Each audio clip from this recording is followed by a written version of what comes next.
നമസ്കാരം. Good morning every one.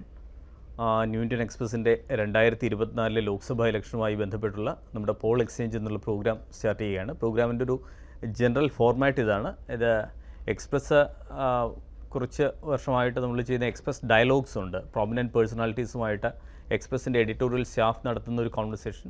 I am sure നിങ്ങൾ പലരും അത് കണ്ടിട്ടുണ്ടാകും. അത് ഒരു ഫുൾ പേജായിട്ട് പത്രത്തിൽ വരുന്ന ഒരു പാക്കേജാണ്.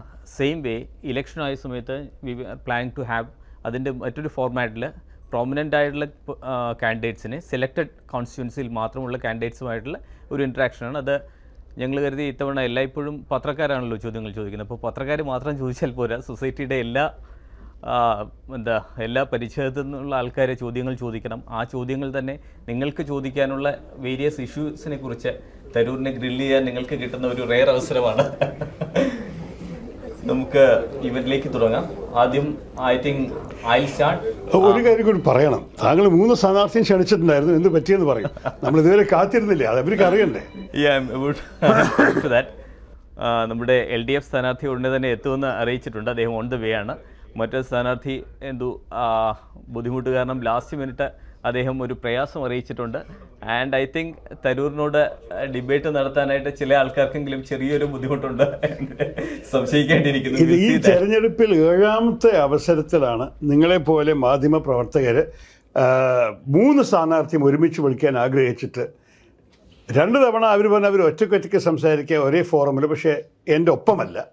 പിന്നെ മറ്റേ അവസരത്തിൽ 3 ആളെ ഒരുമിച്ച് വിളിക്കുമ്പോൾ അത് അവർക്കാവില്ല എന്ന് പറഞ്ഞു. ഇത് കുറച്ച് നാൾ കഴിഞ്ഞ് ഞാൻ 2009 വരുമ്പോൾ എനിക്ക് ഓർമ്മയുണ്ട് 11 പബ്ലിക് ഡിബേറ്റാണ്. നെയ്യാറ്റിൻകര ടൗൺ സ്ക്വയറിലും പാതിയിലും ഒക്കെ ആർക്ക് വേണമെങ്കിൽ വന്നൊരു ചോദ്യം ചോദിക്കുക, ഓരോരോ മൈതാനിലും ഓരോരോ പാർക്കിലും. ആ കാലം പോകണം. നമ്മൾ ജനാധിപത്യത്തിനൊരു മോശമാണ് എൻ്റെ അഭിപ്രായത്തിൽ. അങ്ങനെ ഞാനും ആ കാലത്തൊരു പുതിയ സ്ഥാനാർത്ഥിയായിരുന്നു. എനിക്ക് ഒരു അനുഭവം ഉണ്ടായിരുന്നില്ല ഇതിനെക്കുറിച്ച്. പക്ഷേ അതിൽ പങ്കെടുക്കുമ്പോൾ നമുക്ക് ജനങ്ങളുടെ മനസ്സിൽ എന്താണെന്ന് മനസ്സിലാക്കാൻ സാധിക്കും. പിന്നെ അതിൻ്റെ ഐ തിങ്ക് 2014 ആകുമ്പോഴേക്കും 11 ഡിബേറ്റ് പോയി 4 ഡിബേറ്റായി. 2019 ആകുമ്പോഴേക്കും ഒറ്റ ഡിബേറ്റ് ഉണ്ടായിരുന്നുള്ളൂ. 24 അറ്റ് ദിസ് റേറ്റ് ഒന്നും ഉണ്ടാവില്ല. എനിവേ നമ്മൾ സംസാരിക്കാം. നിങ്ങൾ ചോദ്യം ചോദിച്ചോളൂ, നിങ്ങളൊക്കെ ചോദ്യം ചോദിച്ചോളൂ. നമുക്ക് നമ്മുടെ ഫിഷർമാൻ കമ്മ്യൂണിറ്റിയുടെ ഒരു face Maglin Peter, she is here since 9 AM. നമസ്കാരം. എനിക്ക് 2-3 ചോദ്യം കാരണം പക്ഷെ ഞാൻ ചെറുതായിട്ട് ചുരുക്കി ഞാൻ ചോദിക്കാം. അതിലൊന്ന്, സാറ് വിഴിഞ്ഞം പദ്ധതി ഭയങ്കര അഭിമാനപൂർവമാണ് എന്ന് ആവർത്തിച്ച് പറയുന്നുണ്ട് പലയിടങ്ങളിലായിട്ട്. ഒപ്പം തന്നെ കേരള സർക്കാരിന് പഴിചൊല്ലുന്നു മൊത്തത്തിലുള്ള റീഹാബിലിറ്റേഷനും. എന്നാൽ നഷ്ടപരിഹാരം കൊടുക്കാത്തതിന്റെ പൂർണ്ണ ഉത്തരവാദിത്വം കേരള സർക്കാരാണെന്നും പറയുന്നുണ്ട്. ഞങ്ങൾ പറയും നിങ്ങളുടെ സാമ്പത്തിക കാൽക്കുലേഷൻ തെറ്റിപ്പോയിട്ടുണ്ട്. അത് ഏറ്റവും വലിയൊരു ഉദാഹരണം. ഇതുമൂലം നമുക്കറിയാം ഗ്ലോബൽ വാർമിംഗ് ഒരു യാഥാർത്ഥ്യമാണ്. സാറ് തന്നെ ഒരുപാട് കോൺഫറൻസുകളിലൊക്കെ പങ്കെടുത്തിട്ടുണ്ട്.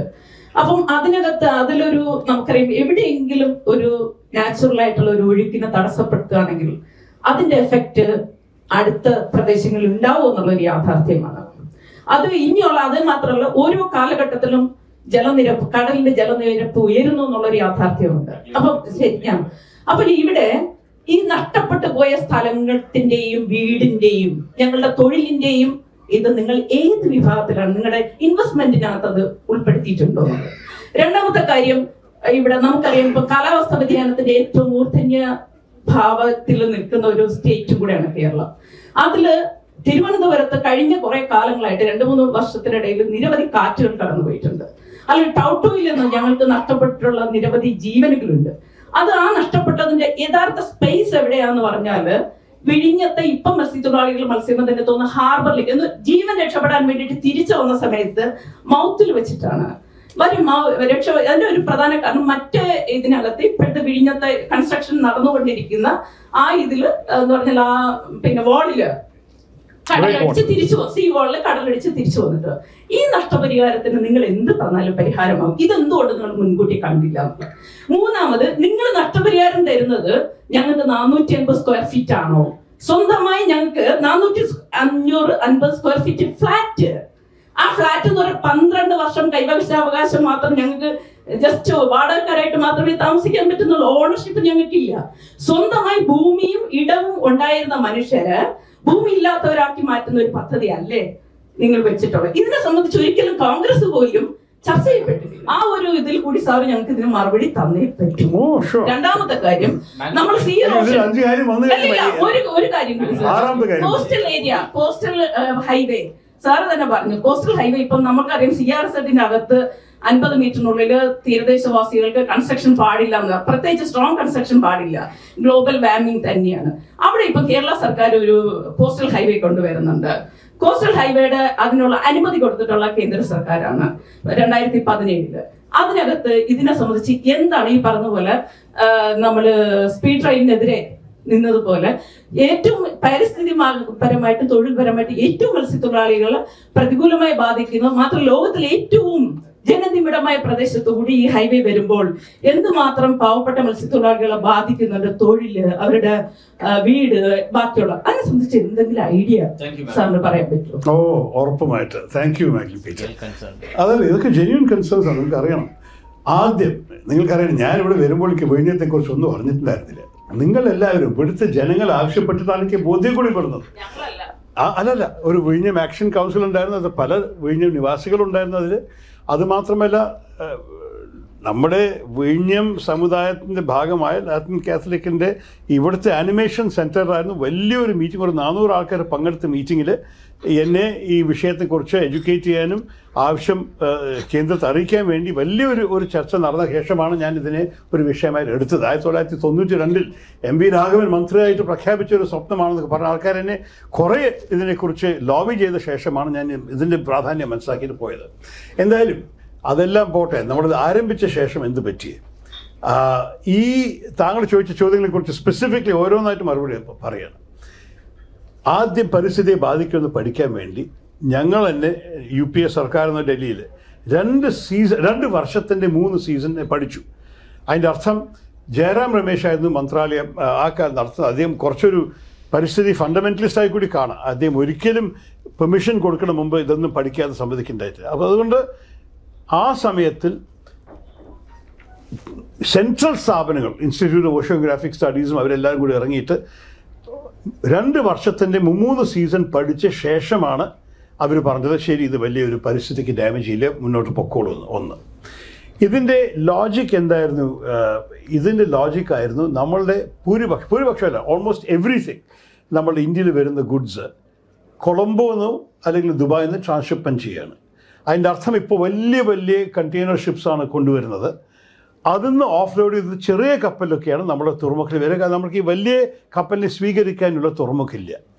വിഴിഞ്ഞം 24 മീറ്റർ ഡെപ്തുള്ളൊരു ഹാർബറായ കാരണം ആ സ്ഥലം പറ്റിയതാണ്. ഇൻ്റർനാഷണൽ ഷിപ്പിംഗ് റൂട്ട്സിന് 8 നോട്ടിക്കൽ മൈൽ ദൂരമേ ഉള്ളൂ. ഇത് ഭാരതത്തിൻ്റെ നാഷണൽ ഇൻട്രസ്റ്റിൽ കാണുന്നൊരു പദ്ധതിയായിട്ടാണ് ഇതിനെ കൺസീവ് ചെയ്തത്. അതിൻ്റെ ഒപ്പം മത്സ്യത്തൊഴിലാളികളെക്കുറിച്ച് ചിന്തിക്കാൻ ആവശ്യം ഞാൻ തുടക്കത്തിൽ പ്ലാൻ വരയ്ക്കുന്നത് മുതലേ പറയാൻ തുടങ്ങിയിട്ടായിരുന്നു. അപ്പോൾ ഉദാഹരണം, ആ harbour is part of the basic plan. വിഴിഞ്ഞം തുറമുഖൻ്റെ ഒപ്പം ഒരു ഫിഷിംഗ് ഹാർബർ കിട്ടും. ആ ബ്രേക്ക് വാട്ടറിൽ 3.2 കിലോമീറ്റർ ബ്രേക്ക് വാട്ടർ ഇങ്ങനെ പോകുന്നത്, ആ ബ്രേക്ക് വാട്ടർ ഒരു ഭാഗം ഒക്കെ ഫിഷ് ലാൻഡിങ് സ്റ്റേഷൻ ആവാനാണ് ആ ഒറിജിനൽ പ്ലാനിൽ വരച്ചിരിക്കുന്നത്. അപ്പോൾ നമുക്ക് മനസ്സിലാക്കണം, മത്സ്യത്തൊഴിലാളിയെ ഒഴിവാക്കിയിട്ടും മറന്നിട്ടും അല്ല ഈ പ്ലാനിങ് ചെയ്തത്. ഫിഷ് ലാൻഡിങ് സ്റ്റേഷനും ഹാർബർ വികസനവും രണ്ടും ഈ തുറമുഖൻ്റെ ബേസിക് കോൺസെപ്റ്റിലാണ് വന്നിരിക്കുന്നത്. നമ്മൾക്ക് ചില ബുദ്ധിമുട്ടുകളുണ്ടായിരുന്നു. ഇവർക്ക് കല്ല് സോഴ്സ് ചെയ്യാൻ നമ്മുടെ വേറെ പരിസ്ഥിതി നിയമങ്ങളുടെ കാരണം കേരളത്തിൽ കല്ല് കിട്ടാൻ സാധിച്ചില്ല. അവർക്ക് വേറെ സംസ്ഥാനത്ത് കൊണ്ടുവരാനും വേറെ പ്രശ്നങ്ങളുണ്ടായിരുന്നു. അതൊക്കെ പല ഡിലേസും വന്നു. അതുപോലെ തന്നെ സൈക്ലോൺ നോക്കി വന്നപ്പോൾ അവർ അതുവരെ കെട്ടിയിരുന്ന ബ്രേക്ക് വാട്ടർ അങ്ങനെ പൊളിഞ്ഞിട്ട് സമുദ്രത്തിൽ വീണു. ഇങ്ങനെയൊക്കെ നഷ്ടമായ കാരണം ഈ തുറമുഖം കുറച്ച് പുറകെയാണ്. അപ്പോൾ ഇതെല്ലാം നമ്മൾ ആവശ്യപ്പെട്ടത് പൂർത്തിയാവാൻ കുറച്ചും കൂടി നേരം എടുക്കുന്ന ഉറപ്പം തന്നെയാണ്. പക്ഷേ അത് ഞങ്ങൾ തന്നെ നിർബന്ധിക്കാൻ പോവുകയാണ്. ഇത് എല്ലാം ചെയ്യണം, ഇതൊരു ഇൻറ്റിഗ്രേറ്റഡ് പാക്കേജ് ആണെന്ന് പറയാൻ പോവുകയാണ്. പറഞ്ഞു കഴിഞ്ഞിട്ടുണ്ട്, ഇനിയും പറഞ്ഞുകൊണ്ടിരിക്കും. അതിനൊപ്പം ഈ VISL എന്ന് പറഞ്ഞ കമ്പനി നയിക്കുന്നത് മുഖ്യമന്ത്രിയുടെ ചെയർമാൻഷിപ്പിലാണ്. അതിൽ ഞാൻ MP ആയിട്ട് ഒരു ഡയറക്ടർ ബോർഡ് അംഗം കൂടിയാണ്. അപ്പം ഞങ്ങൾക്ക് ഈ പബ്ലിക് ഇൻട്രസ്റ്റ് മനസ്സിൽ വെച്ചിട്ട് മാത്രമേ ഇതിനെ മുന്നോട്ട് കൊണ്ടുപോകാൻ സമ്മതിക്കുള്ളൂ. ഞാൻ വാക്ക് തരുന്നു. പിന്നെ താങ്കൾ ചോദിച്ച ചോദ്യം, ഈ ജോലിയും വരുമാനവും ഒക്കെ നഷ്ടപ്പെട്ട വ്യക്തികൾ എന്താ ചെയ്യുക? അതിനാണ് ഞാൻ ശ്രീ ഉമ്മൻചാണ്ടിയെ കണ്ടിട്ടും നിങ്ങളുടെ MLA ആയിരുന്ന M. വിൻസെൻറ്റും ആ സമയത്ത് ഉമ്മൻചാണ്ടിയോട് സംസാരിച്ചിട്ടും ഞങ്ങൾ ആവശ്യപ്പെട്ടിട്ടാണ് നമ്മൾക്ക് ഉമ്മൻചാണ്ടിയുടെ ക്യാബിനറ്റ് ഒരു 436 കോടിയുടെ ഒരു നഷ്ടപരിഹാരം പാക്കേജ് പ്രഖ്യാപിച്ചത്. അതിനെ 2014 പാസ്സാക്കിയ ബജറ്റിൽ ഉൾപ്പെടുത്തിയിട്ടുണ്ട്. നിങ്ങൾ നോക്കിക്കൊള്ളൂ, റെക്കോർഡ് കാണാം, പത്രത്തിൽ കാണാം. നമ്മുടെ ദുർഭാഗ്യത്തിൽ 16 ബജറ്റിൽ നമ്മുടെ ദുർഭാഗ്യത്തിൽ ആ വർഷം ഞങ്ങൾ ഇലക്ഷൻ തോറ്റു. ഈ സംസ്ഥാനത്തിൽ വന്ന സർക്കാർ മുൻ സർക്കാരിൻ്റെ വാക്ക് പാലിച്ചില്ല. അത് എനിക്ക് അതിനെക്കുറിച്ച് ഞാൻ പറഞ്ഞു കഴിഞ്ഞു, ഇനി വീണ്ടും ആവർത്തിക്കും. പക്ഷേ ഇതൊരു വലിയൊരു പ്രശ്നമായി പോയി. ഞാൻ തന്നെ ഈ ഗോഡൗണിലെ ആൾക്കാരെ വെച്ച് താമസിക്കുന്നത് അൺഅക്സെപ്റ്റബിൾ ആണ് പറഞ്ഞിട്ട് മുഖ്യമന്ത്രിയോട് നേരിട്ട് സംസാരിച്ചു ഈ കാര്യത്തിൽ. അവർക്ക് എന്തുകൊണ്ട് വേറെ വല്ല സർക്കാർ ഭൂമി കണ്ടുപിടിച്ചിട്ട് മര്യാദയുടെ വീട് കെട്ടിക്കൂടാതെ വേറെ വിഷയമാണ്. താങ്കൾ 450 സ്ക്വയർ ഫീറ്റിൻ്റെ കാര്യം പറഞ്ഞു. ഞാൻ UPA സർക്കാർ കാലത്ത് കൊണ്ടുവന്ന പദ്ധതി രാജീവ് ആവാസ് യോജന, അത് പിന്നെ മുസ്ലിം ജമാഅത്തിൻ്റെ ഭാഗത്തിലത്തെ 1300 വിഴിഞ്ഞം നിവാസികൾക്ക് വേണ്ടി കെട്ടിക്കൊടുത്ത കെട്ടിടത്തിൽ അവർക്ക് ഫുൾ ഓണർഷിപ്പാണ്. 12 വർഷമല്ല. കേന്ദ്ര സർക്കാരിൻ്റെ കൺസ്ട്രക്ഷൻ പണമായിരുന്നു. അതുമാത്രമല്ല, ഞങ്ങളുടെ സർക്കാർ തോറ്റുപോയപ്പോൾ BJP സർക്കാർ അതിൻ്റെ പതി നിർത്താൻ ശ്രമിച്ചപ്പോൾ ഞാനാണ് പോയി വാദിച്ചത്, നിങ്ങളൊരു ആരംഭിച്ച് ഇൻ പ്രോഗ്രസ് ഉള്ള പദ്ധതി നിർത്താൻ നിങ്ങൾക്ക് അവകാശമില്ല. ജനങ്ങൾ എവിടെ പോകാൻ പോകണം, അവർ വീട് പോയി അവർക്ക് ഈ വീട് കൊടുക്കാനുണ്ട്, നിങ്ങൾ ചെയ്യണം പറഞ്ഞിട്ടാണ് അതിനെ പൂർത്തിയാക്കിയത്. പക്ഷേ ആ രാജീവ് ആവാസ് യോജന ഇവർ അടച്ചു, അതും സത്യമാണ്. ഇനി അതുപോലൊരു കേന്ദ്ര പദ്ധതി കെട്ടാൻ നമ്മൾക്ക് കേന്ദ്ര സർക്കാരിനെ മാറ്റേണ്ടി വരും. അതിന് ഞാനിപ്പോൾ മത്സരിക്കുന്നുണ്ട്. അതിൻ്റെ ഒപ്പം സംസ്ഥാന സർക്കാർ കൊണ്ടുവരുന്ന നിയമങ്ങൾ സംസ്ഥാന സർക്കാരോട് ചോദിക്കണം. ഞാൻ MP ആയിട്ട് എനിക്ക് അവർ തീരുമാനങ്ങളുടെ ഒരു കാര്യത്തിൽ പറയാൻ സാധിക്കില്ല. എന്തുകൊണ്ടാണ് അവർ 12 വർഷം കഴിഞ്ഞിട്ട് ഓണർഷിപ്പ് നിങ്ങൾ കിട്ടില്ല എന്നൊക്കെ പറയണത്, അതെനിക്ക് അറിഞ്ഞില്ല. അത് സംസ്ഥാന സർക്കാരിൻ്റെ നിയമങ്ങളായിരിക്കും, കേന്ദ്രത്തിൻ്റെ വഴിക്കല്ലാതെ വന്നിരിക്കുന്നത്. എനിവേ രാജീവ് ആവാസ് യോജന കഴിഞ്ഞു, ഈ BJP സർക്കാർ അതില്ല. അപ്പോൾ അങ്ങനെ ഒരു പദവിയായിട്ട് പൂർണ്ണമായി വീട് കെട്ടിയിട്ട് ഫ്രീ ആയിട്ട് ഈ നമ്മുടെ നഷ്ടം അനുഭവിച്ച ആൾക്കാർക്ക് റീഹാബിലിറ്റേഷൻ്റെ ഭാഗമായിട്ട് കൊടുക്കാൻ ആ പദവി ഇല്ല. അപ്പോൾ സംസ്ഥാന സർക്കാർ എന്ത് ചെയ്യുന്നു അത് അവരോട് തന്നെ ചോദിക്കണം. അല്ലെങ്കിൽ 26 അവരെ മാറ്റിയാൽ ഞങ്ങൾ നിങ്ങൾക്ക് ആവശ്യപ്പെടാൻ ചെയ്തു തരാം. കാരണം നിങ്ങളുടെ ആവശ്യങ്ങളെക്കുറിച്ച് പഠിച്ച് മനസ്സിലാക്കിയ ഒരു പാർട്ടിയാണ് എൻ്റെ പാർട്ടി. അപ്പോൾ താങ്കൾ പറഞ്ഞ പ്രധാനപ്പെട്ട പോയിന്റ്സൊക്കെ ഞാൻ ടച്ച് ചെയ്ത് തോന്നുന്നു.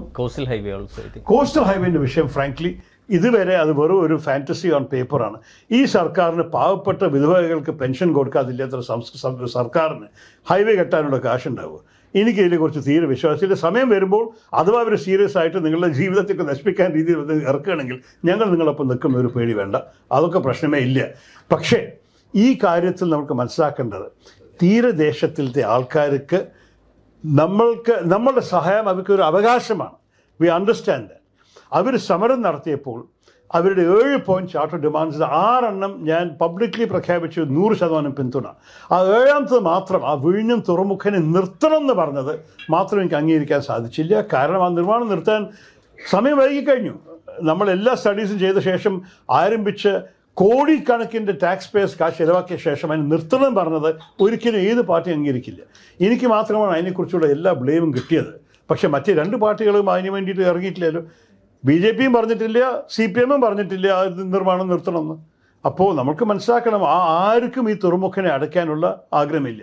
നേരെ മറിച്ച് ഈ സംസ്ഥാന സർക്കാർ പോയിട്ട് ബിഷപ്പും പിന്നെ അച്ഛന്മാരുടെ എതിരെ കേസ് ഇറക്കിയ 1 മണിക്കൂറിനകത്ത് ഞാൻ പബ്ലിക്ലി സ്വാമിവാദ്യത്തിൽ പറഞ്ഞു, ഇവരെ പ്രതിയാക്കുന്നത് തെറ്റാണ്, ഇതിനെ പിൻവലിക്കണം ഞാൻ ഡിമാൻഡ് ചെയ്ത ആദ്യത്തെ രാഷ്ട്രീയക്കാരൻ ഞാനായിരുന്നു. ഞാൻ അതിൽ വന്നിട്ട് ഇവിടെ പ്രസംഗിച്ചിട്ടുണ്ട്. അപ്പോൾ നിങ്ങൾക്ക് മനസ്സിലാക്കണം, ഞാൻ നിങ്ങളുടെ സമുദായത്തിന് വേണ്ടി എല്ലാ കാര്യത്തിലും നിന്നിട്ടുണ്ട്. ചില തീരുമാനങ്ങൾ ഞങ്ങൾ എടുത്തത് ഇൻ ഗുഡ് ഫെയ്ത്ത്. അഥവാ ആൾക്കാർക്ക് ബുദ്ധിമുട്ട് വന്നിട്ടെങ്കിൽ അതിന് വേണ്ടിയുള്ള നഷ്ടപരിഹാരം വേണ്ടിയിട്ട് ഞങ്ങൾ നിന്നിട്ടുണ്ട്. തുടക്കം മുതൽക്ക് നിന്നിട്ടുണ്ട്. ഇപ്പോൾ ഇനി അമൗണ്ട്സ് കൂടും. ഉമ്മൻചാണ്ടി അത് പാസ്സാക്കിയപ്പോൾ 436 കോടി പാസ്സാക്കിയത് 8 വർഷം മുമ്പാണ്. ഇനി നമ്മൾ വരുമ്പോഴേക്കും 10 വർഷമാകും. അപ്പോൾ നമുക്ക് വീണ്ടും അതിനെ റിവൈസ് ചെയ്യേണ്ടി വരും. പക്ഷെ അത് ചെയ്യും. ഞാൻ എപ്പോഴും എൻ്റെ ഒരു മുദ്രാവാക്യം ആദ്യത്തെ വർഷം മുതൽക്കായിരുന്നു, വികസനം ജനങ്ങൾക്കാണ്. Development is for people. നമ്മൾ വെറും സ്ഥാപനങ്ങൾ നോക്കിയിട്ട് വികസനം പറയാൻ സാധിക്കില്ല. ആർക്കാണ് ഈ വികസനം? ജനങ്ങളുടെ ജീവിതത്തെ മെച്ചപ്പെടുത്താൻ മാത്രമാണ്. അതാണ് എൻ്റെ പൂർണ്ണ വിശ്വാസം. അതിനു വേണ്ടിയിട്ട് ഞാൻ പ്രവർത്തിക്കുന്നു.